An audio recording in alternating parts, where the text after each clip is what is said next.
Hi you guys, I hope that you guys are having a great day so far, and I'm super excited to talk about today's topic. It is intuitive eating, specifically the 10 principles about intuitive eating.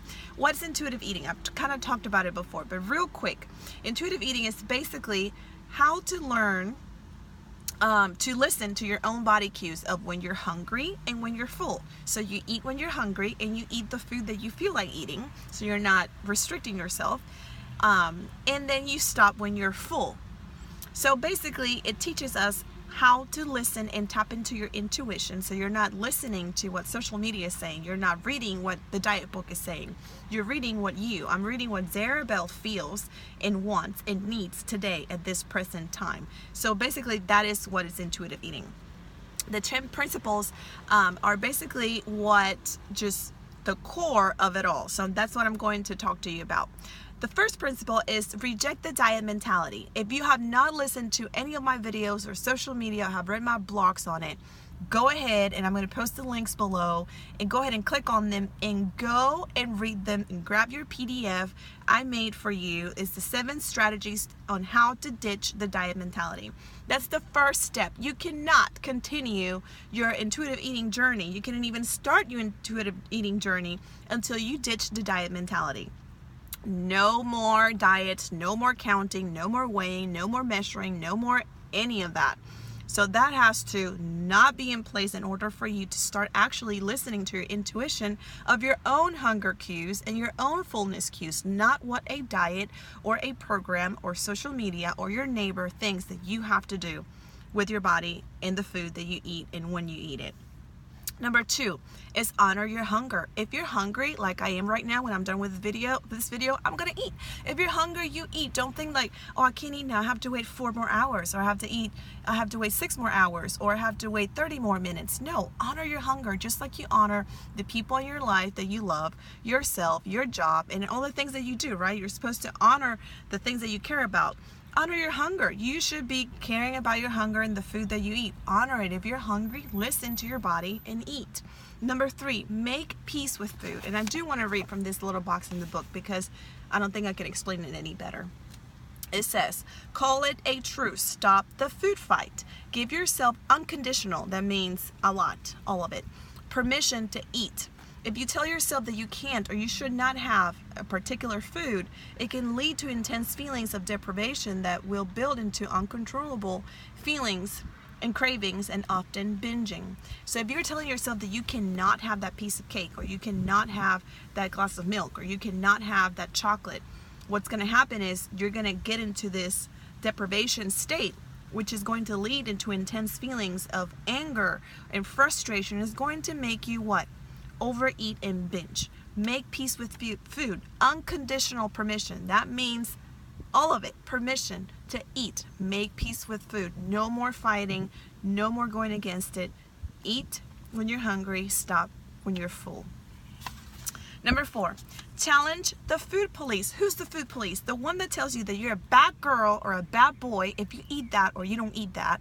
And the one that tells you that you're a good girl or a good boy if you eat it. F the food police. No more. Challenge them. It doesn't matter who the hell do they think they are to tell you that you're either good or bad for eating XYZ food, or what foods are good or bad anyway. No, you're going to eat what you want to eat because you are tuning in into your intuition. And let me read this too from the box. You say out loud no to thoughts in your head that said that you're good for eating under 1,000 calories, or you're bad because you ate a piece of chocolate cake. The food police has unreasonable rules that dieting has created. So let's challenge it. No more to the food police. No more to good and bad statuses. Number 5, feel your fullness. Listen to your body, the signs that tell you that you're not longer hungry. Pause in the middle of a meal or a snack and ask yourself, how does the food taste? How do you feel? And how full do you feel? So that's the good thing. I'm a very fast eater, so I will get full and I don't even realize that I'm getting full because I tend to scarf down my food.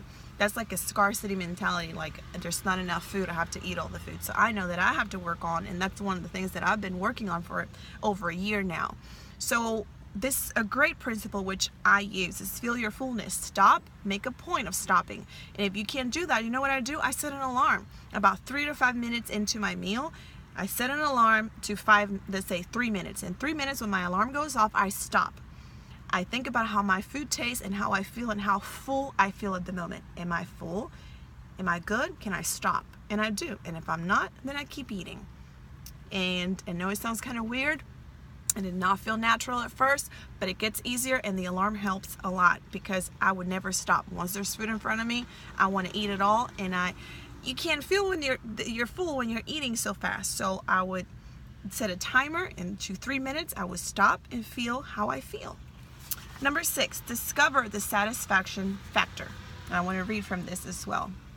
When you eat what you really want to eat in an environment that is inviting, the pleasure you get from will be a powerful force in helping you feel satisfied and content. By providing this experience for yourself, you will find that it takes much less food to decide you've had enough. Inviting environment. That means try to avoid to just go to drive-thrus in the middle of the day and shove your food down your throat when you're driving, stress out going from one place to another, or eating standing up, or eating while you're watching TV, or you're on the phone, or trying to do something else. Try as much as you can to sit down and enjoy your meal in an inviting environment so you can feel what you're feeling, taste what you're eating, feel the food, smell the food, create a pleasant environment, and that will actually help you, and you will realize that you don't need as much food to feel full, because a lot of times it has to do with the environment and what you're doing when you're eating and how you're feeling while you're eating. Number 7, cope with your emotions without using food. Very important. So sometimes you're just bored or sad or mad. So go ahead, and maybe you're just like, I'm not even hungry, but I want to eat like a giant piece of cake. I'm not saying don't eat the cake, but what about if I tell you, go ahead and do something for yourself before you do that.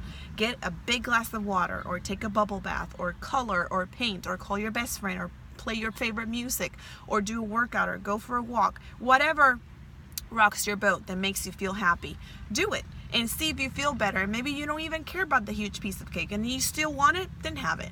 But try to cope with your emotions without using food and doing things that actually fill your cup and make you feel better that are not food related. Number 8, respect your body. Accept your genetic blueprint, and I want to read this, very important. Just as a person with a shoe size of 8 could not expect to squeeze into a 6, it's equally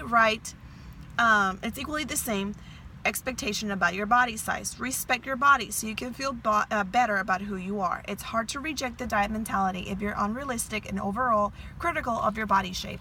You were born with a body shape. Respect your body and honor your body. Stop trying to fit somewhere that you don't fit.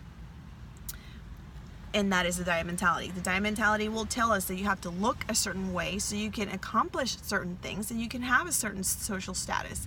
No more. That's what I said. If you don't reject the diet mentality and you don't go through step number 1 first, you're not going to be able to move along. And we'll get there in a second. Number 9, exercise and feel the difference. I mean exercise, and I mean do what feels right for you. Move your body in ways that feel right for you. So if you're trying to reject the diet mentality and you're trying to make peace, right? And you're trying not to, and you're trying to recover from an eating disorder, whether that's binging or purging or restricting, whatever it is, the worst thing that you can do is follow a diet and follow a strict workout plan, because you're going to feel that, if you're doing a strict workout plan, then after 21 days or 30 days or 60 days or 90 days, your body has to look a certain way. So you're going to be obsessed about that and you need to weigh a certain amount of pounds. No, feel the difference when you exercise, but when you move your body in ways that make sense to you.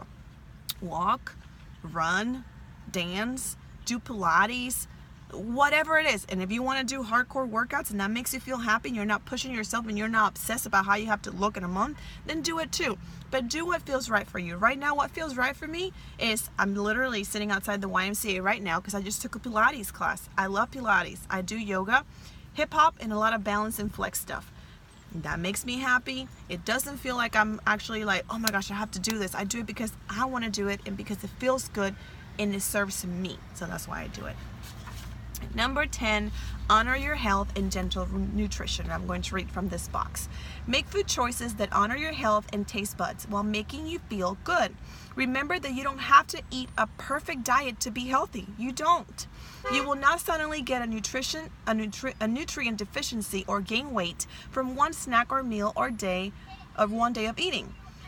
It is what you eat consistently over time that matters. Progress, not perfection, is what it counts. So remember, you're not going to gain weight or be nutrition deficient or just drop dead tonight if you eat a freaking hamburger from McDonald's, okay?